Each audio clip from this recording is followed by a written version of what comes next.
Hey everyone, welcome back to my channel. If you're new here, my name is Leslie and I'm a bagaholic. I review all kinds of bags ranging from Lululemon to Coach to Louis to Hermes. If you're interested in these types of videos, please consider subscribing.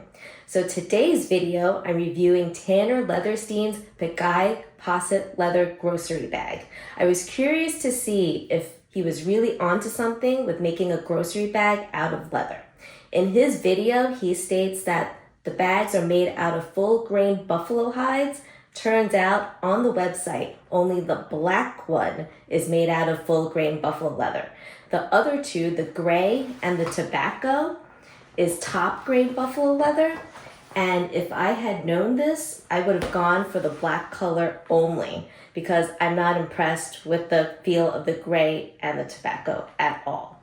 When I purchased these two bags, my wait time was only a couple of weeks. I just looked now and it's pre-order and the wait time is 3 to 4 months, which is crazy. So in this video, you'll get to see a real shopping experience. I follow my husband around while he shops at a grocery store, supermarket. So let's take a look and see if this is worth the money and worth the wait.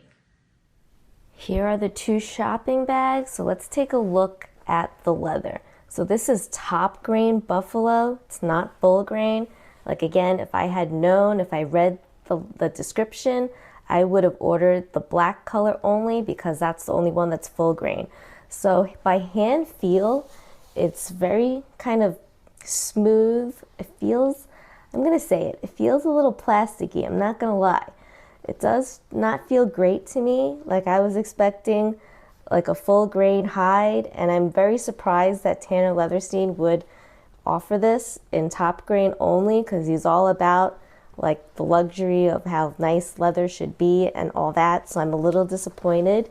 Here's the gray color. I mean, it still looks pretty nice. It just doesn't feel the best. So that is the two colors, gray and tobacco. Between the two, I'm always going to go for the brown. I just love brown leather more than I do the gray. And it does scratch easily. So this came this way. It was already scratched. And this crease is because if you watch my unboxing, these bags come folded into like tiny squares. Somebody commented that it would have been nicer if he rolled up the bags instead of folding them because these creases are probably not going to come out very easily. I don't know if that matters, but I just wanted to point it out. Here are the handles. They are very wide and they're not the easiest to hold. And you'll see what I mean when we go on the real shopping experience. So the only branding is right here. It has the Atelier Pegai. And the bottom, which is what my husband also didn't like, it's not a flat bottom. It's just kind of sewn in together and it doesn't expand at all much. This is as wide as it goes and the bottom doesn't expand at all. So you can see it's going to be a little tricky to use while grocery shopping. Let's take a look at the inside. So this is what it looks like. And the bottom you can see has that crease where it's sewn. It's not very wide. I'd say maybe there's like 4 inches there. And the inside is the raw suede. It's unlined, so this is the natural reverse side of the leather. And it does feel soft, but it's not super soft. I would say it's fine for the price. It's $35, so I'm really not expecting too much here. I'm going to show some size references between a Target shopping bag. If you're an American, I'm sure you'll recognize this and you'll know approximately how big this bag is. So it's very kind of similar. I would say the leather shoppers maybe like an inch wider. The handles are not as long. It's probably just a little bit higher too in the height. But the biggest difference is definitely the handles. Do you guys have a Target in Europe? I have no idea, so I'm totally clueless. You let me know in the comments. Here is a Whole Foods shopping bag, which my husband prefers. This has a nice wide bottom I mean, this is pretty big. You can definitely fit a carton of eggs in here. The handles are also on this front facing instead of the sides. So he prefers that also, and they're much thinner, but I mean, this probably is a one use case only. You're not going to reuse this, so the handles aren't going to last on the shopping bag. Plus it's made out of paper, so this is just made to be recycled. But so when you open it up, it's going to get loud. Sorry. Oh, we have a receipt here. So this is how big the bottom is, which is very, very good for putting groceries in. So this is what my husband's talking about. So I am 4'11", and this is how it looks like on me. Some quick mod shots. I put the handles over like this. That's how you would carry it. And then from the side, it looks like this. It's really the only ways you can carry this bag, or like this. Here's a video I recorded with my husband while he went shopping for groceries. I'm laughing a lot because I can't believe my husband is actually letting me record him. He hates being on camera. So you see what I don't like about this bag is it's not easy to put in a thing of eggs in there and have it be secure. That doesn't look bad. Love, it should be a flat bottom. Fine. You could if you wanted to, huh? But see, this isn't that tight, so it can get open too easily. Oh. So you're saying the eggs will fall out? Yes, you should. This should be a flatter bottom for it. Like if it was just a little flatter, like wider, it would be better. But you see, the minute I make it try to open it flat, it starts to collapse widthwise. Yeah, so it's kind of like a V bottom. Yeah, which is not good for shopping. Okay. So is that thing of milk? Yeah, I mean milk alternative, but yes. Okay. Oh wait, do I want to make rolls? Another thing of milk? I may make Kaiser rolls.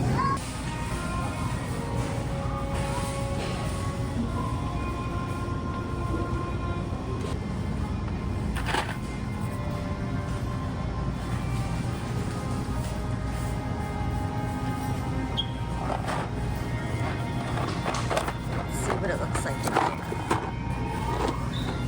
Not great.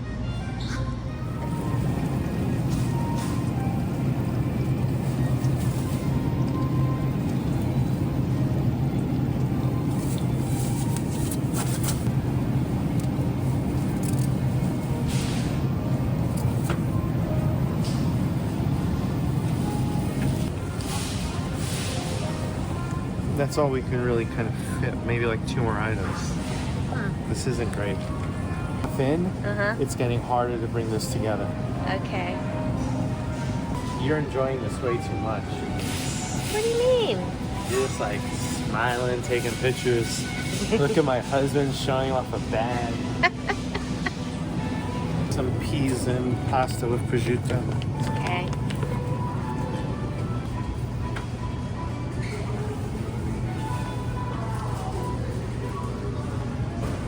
And yeah, he's the only one that does the shopping and the cooking. Just follow him around. So is it full? It's pretty full. It's not bad.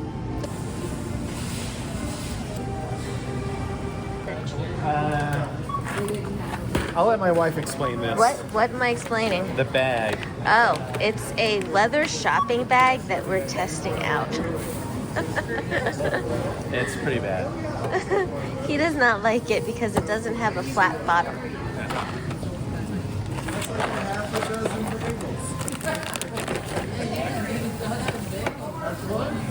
Cherries are 6 bagels. 39 and 37. They are.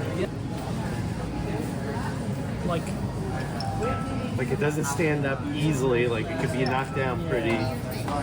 It's not sturdy. I think you're correct. Yeah. All right. So now where? Home. Okay. That was fun.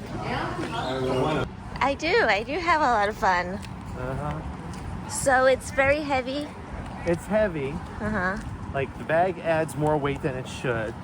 Like I said, once the bag starts getting full, getting these to get closer together isn't comfortable.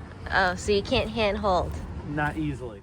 In conclusion, I would never use this bag for myself. It was something I wanted to see if my husband would be willing to use when we went grocery shopping. And he says he would not use this bag ever again. He says maybe this design is geared towards European shoppers versus American shoppers because Europeans shop for groceries every other day or every day, and maybe eggs are packaged differently in Europe. He doesn't know. I don't know. He really needs that flat bottom, he says, for eggs. So if Tanner Leatherstein were to remake this bag with thinner handles, with a flat bottom, similar to the Whole Foods shopping bag, he would be willing to give it another try. So I'm going to list these two bags for sale, and considering these are $35, I would say it's probably priced accordingly, but I can't say I would recommend it. So that is it for me. Thanks for listening. Thanks for watching. Take care. See you next time.